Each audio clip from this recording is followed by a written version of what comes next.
Hi everyone, it's Mrs. Williams here. I'm missing you all so much. I hope you've been enjoying our stories. I'm going to carry on now with chapter 6. Mr. Potter goes for a spin. But no one did. Days went by, then several weeks, and nothing peculiar happened in class 3.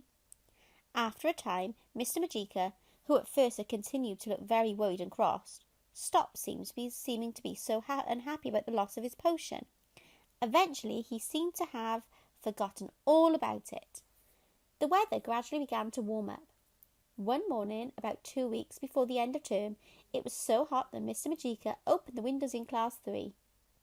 For some reason, Hamish Bigmore seemed very pleased at this, though no one could make out why. Mr. Majeika was in charge of school dinner that day, and he walked up and down between the tables, making sure that everyone was eating tidily and not making a mess. Hamish Bigmore was being unusually nice to him. "Oh, Mr. Magic," he kept saying, "isn't it a lovely day? I do hope you're feeling well today." "Yes, thank you, Hamish," said Mr. Magica, obviously pleased that Hamish was being so polite. "Is there anything I can get you?" Hamish asked, smiling sweetly. "I'm sure the dinner ladies would give me a cup of tea for you if I asked them nicely. Shall I go to the kitchen and see?" Mr. Magica smiled back at Hamish. "That's very nice of you," he said. "Yes, I would love a cup of tea if they can make me one without too much trouble." And off went Hamish. A few minutes later he came back carrying the tea. "Here you are, Mr. Magic," he said, still smiling sweetly. "I do hope you like it." "Thank you, Hamish," said Mr. Magica, putting it down on the table to let it cool before drinking it. At this moment Mr. Potter bustled up. "Ah, Mr. Magica, I wonder if we could do a bit of a change round this afternoon. I haven't seen much of Class 3 this term, so I'd like to take them after lunch, and you can take Class 4, whom I'd normally be teaching. Will that be all right?" "Certainly," said Mr. Magica. "That's fine," said Mr. Potter, and he was just going when he saw the cup of tea. "Ah," he said, rather puzzled, "I see the dinner ladies have left my tea out here today. I always have a cup of tea after lunch. Wakes me up." And with that he downed the tea at one gulp. He muttered, "Far too much sugar," and hurried back to his office. Hamish Bigmore had gone rather pale. "What's the matter?" Pete asked him. Hamish said nothing, but a moment later, after Magica had gone off to teach Class 4, he whispered to Pete, "We're for it now, really for it." "What do you mean?" asked Pete. "That cup of tea," said Hamish. "It wasn't meant for Mr. Magic." "I know that," said Pete, "but I don't think he really minded Mr. Potter drinking it." "It's not that," said Hamish. There was flying potion in it." "What?" shouted Pete. "Shh," said Hamish. "I meant it for Mr. Magica. I thought I'd get my own back for being turned into a frog, so I hid the flying potion and meant to make him drink it all one day when the window was open, and I hoped he'd fly away out of the window and never come back. And now Mr. Potter's drunk it instead." "Was there a lot in the cup?" asked Pete. "The whole bottle," said Hamish gloomily. "I can't imagine what's going to happen." Pete thought for a few moments. Then he said, "If odd things start to happen to Mr. Potter, we'll all get into trouble, and you can be sure of that. And if he finds out that Mr. Magic's flying potion is at the back of it, you can be sure Mr. Magic will lose his job, and Class 3 will be given an ordinary teacher instead. Now, that may be what you want, Hamish Bigmore, but the rest of us certainly don't. So I'm going to warn everyone not to pay any attention if Mr. Potter starts to fly. It's the only hope." When Mr. Potter arrived to teach Class 3 15 minutes later, everyone had been warned. They sat silently at their desk, knowing that something very odd was probably going to happen, but determined not to laugh or give any other sign that something extraordinary was going on. In fact, for a very long time, nothing happened at all. Mr. Potter began to give them an ordinary, boring lesson, and the afternoon dragged by as slowly as usual. "It takes half an hour to work," Jody whispered to Thomas. "The flying potion, I mean." "The half hour was up a long time ago," whispered Thomas.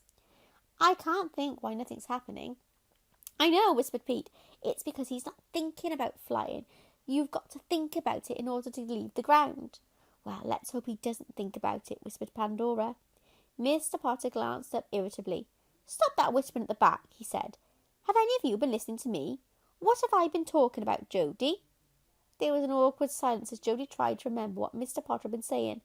It was something about how the wind works, wasn't it?" she asked hopefully. "Certainly not," spluttered Mr. Potter. "I have been giving you a lesson on the force of gravity. Do you know what gravity is?" Jody shook her head.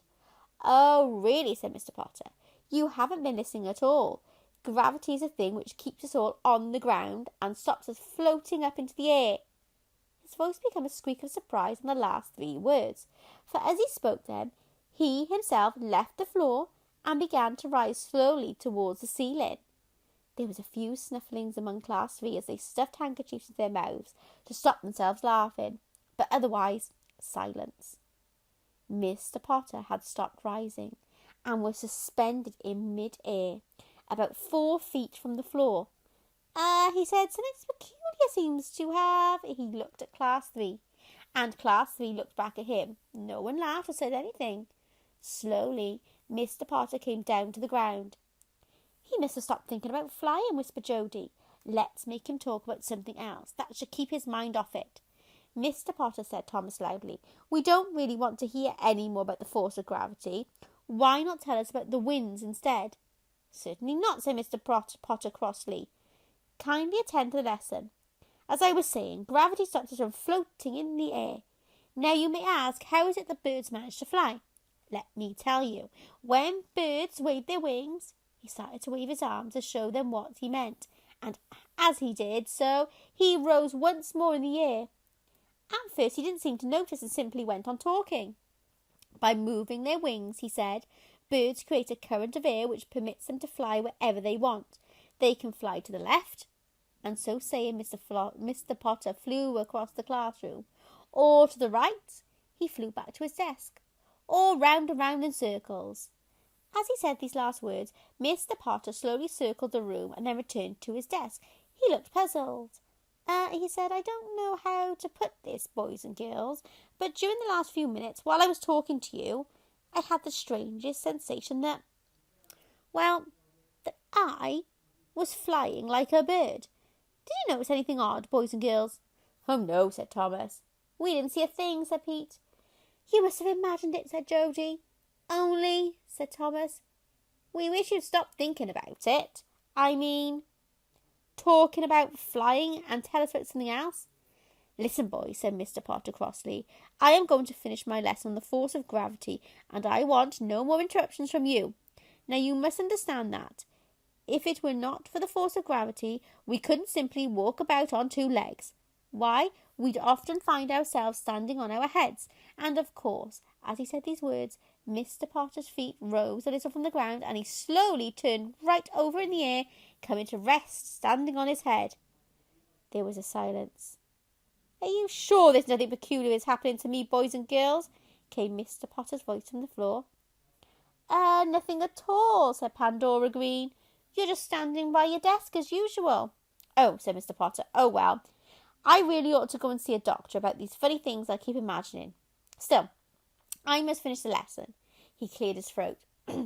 "Not only would we find ourselves standing on our heads," he continued, "but without gravity, we could simply float out through any open window, sail up into the air, and never come back." And of course, exactly as these words left Mr. Potter's lips, he left the floor and began to float, still upside down, towards the open window.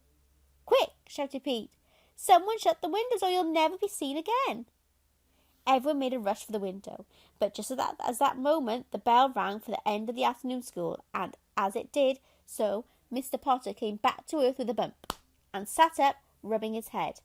"Good gracious," he said, "what a lot of funny things I've been imagining. Boys and girls, back to your places. I never said you could go yet." "The half-hour's up," whispered Jody. "The flying potion's worn off, thank goodness for that." The door opened, and in came Mr. Magica. He was holding something in his hand. "I hope they behaved themselves?" he asked Mr. Potter, who nodded rather weakly. "That's good," said Mr. Magica. "I found this in the kitchen." He showed Class 3 what was in his hand. It was the empty bottle which had contained the flying potion. "I just wondered if anyone had been," he said, looking at them meaningfully. Class 3 shook their heads. Nothing happened at all, Mr. Magic, said Hamish Big more firmly. It was just an ordinary lesson, but I think Mr. Potter would like a cup of tea to calm his nerves. And no sugar in it this time. Wow, can you imagine that happening to your teachers?